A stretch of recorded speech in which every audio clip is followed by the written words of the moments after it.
Quarterback currently sits third on the depth chart in Cleveland, but that has not dented his confidence at all. He says he'll be ready when the time comes. Take a listen. I don't think playing or not playing, is in my hands. So I think based on the situation, it's if things happen, things turn out where I play, then I'll be out there and I'll be ready to play. But I'm ready to play right now. I know if you see the quarterback play in the league right now, I know I'm capable of doing better than that. Do you think he's capable of playing better than some of the starting QBs in the league? I do think he's capable of it. I don't like what he just said in that last comment. You got to be careful. You just got to be careful. Every little thing gets held against him. And most of it is not his fault. He seems to be a great kid. Obviously, he threw for over 4,000 yards last year at Colorado, completed over 72% of his passes. He was balling, okay? Give him credit where credit is due. And I think that even though he struggled in one preseason game and that left him at the QB3 spot behind Dylan Gabriel and, of course, Joe Flacco, do I think he has the potential to show up in the National Football League and to make some noise? Sure, but primarily it's because I believe so much in his dad. I believe I think that his pedigree, what his dad says about him, all of those things play a role because I think the man has the ability to evaluate and analyze football. Having said that, we just have to be mindful of what we say and what kind of position it puts ourselves in, because when it comes to him, he's going to be judged a little bit differently. And that last comment, look at how cats are performing in the league. Hell yeah, I could do better than that. Oh, really? Really? And you never know what's going to get thrown in your direction, because I've seen situations, and this is me covering basketball, I've seen situations, fellas, where players have been put in bad spots by coaches, by an organization, just to show them up to submerge their egos. I've seen it happen. And don't tell me it can't happen in football, where coaching is far, far, far more valuable. But it happened to him. And it happened to him. The third preseason game that we saw Shedeur play, it was like, bro, 87 to 94% of the players that you were playing with or trying to compete with did not make the team. In no capacity. Not even practice squad. So, I mean, do I have a problem with what he said? Being a quarterback in the National Football League comes with a level of responsibility that you have to grow into. It happens to us all right? But I see a guy like Shedeur, and he does have trade value. I name a team right now that's worth a try. Cincinnati Bengals. Yeah.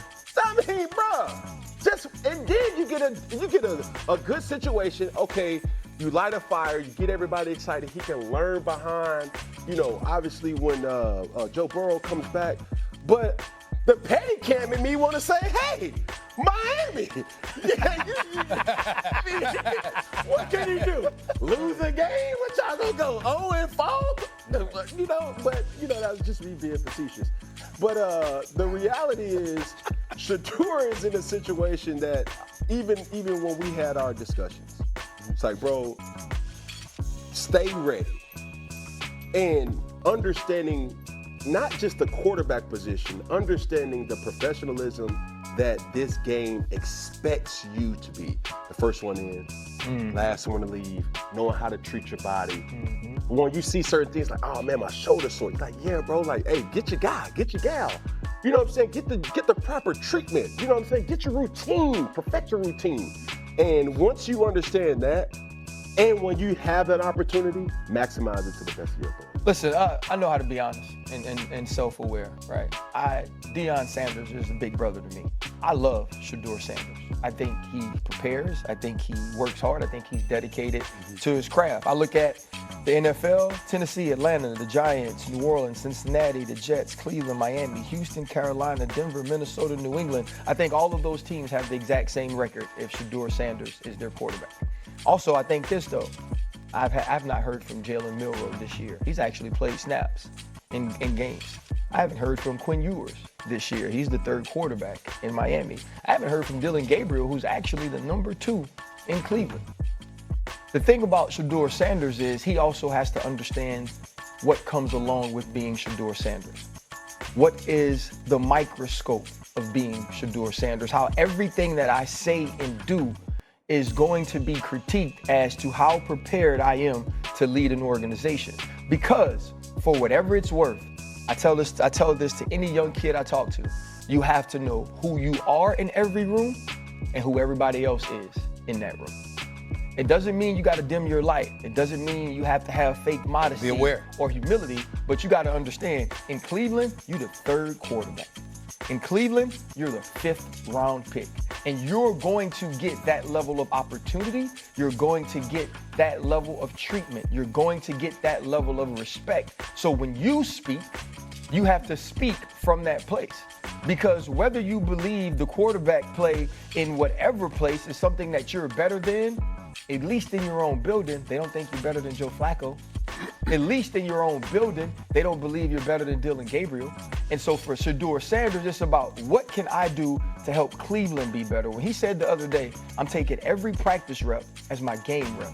The scout team is game day every day. That's perfect because that's what a 5th round, 3rd string quarterback should think. That's the way he should act. That's the way he should behave. That's leadership. That's professionalism. And I feel like this sets him back and gets you talking about something else when we should be talking about how hard he's working weekly to be the best he can be. Yeah, it's real tricky though, because you're 100% right.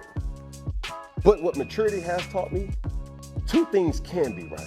Yeah, 2 things. No matter how pristine his delivery is, it still is going to be analyzed, microscope, and really observed at a magnitude that 100%. Dylan Gabriel is not, respectfully.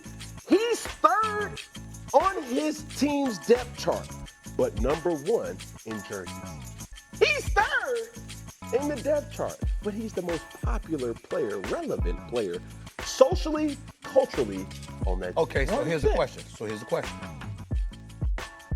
Taking all of that into consideration, that's why we know we're going to see him. Because we know that pressure is mounting. The more inept they are offensively, the less of an excuse you're going to have to submerge him. If you got Dylan Gabriel, you're going to throw him out there. And the only thing that could derail us from seeing Shedeur Sanders, based on what we're seeing from Cleveland's offense right now, is if Dylan Gabriel gets inserted in there first and he balls out. If he balls out and there's no reason to take him out, then you won't see Shedeur Sanders. But nobody's anticipating that will happen. They believe that Dylan Gabriel might struggle as well, and ultimately we'll see Shedeur. So knowing that, and knowing his popularity, and knowing what comes along with the name, what about not saying anything? That's not. You're obligated to say something. Shedeur? He's obligated. If they ask, okay. Explain why he's obligated. CBA. In the NFL. Got it. In the So that's the NFL. answer. Yes. Okay. So in the NFL, as a player, you have to render yourself available. We all heard the quote, "I'm just here so I don't get fined." You have to render yourself. So when he's just minding his own business, you know what I'm saying, just throwing the tennis ball up, going to get treatment. Whoa, before you go get treatment, before you go watch film, hey, you have to give us our allotted time.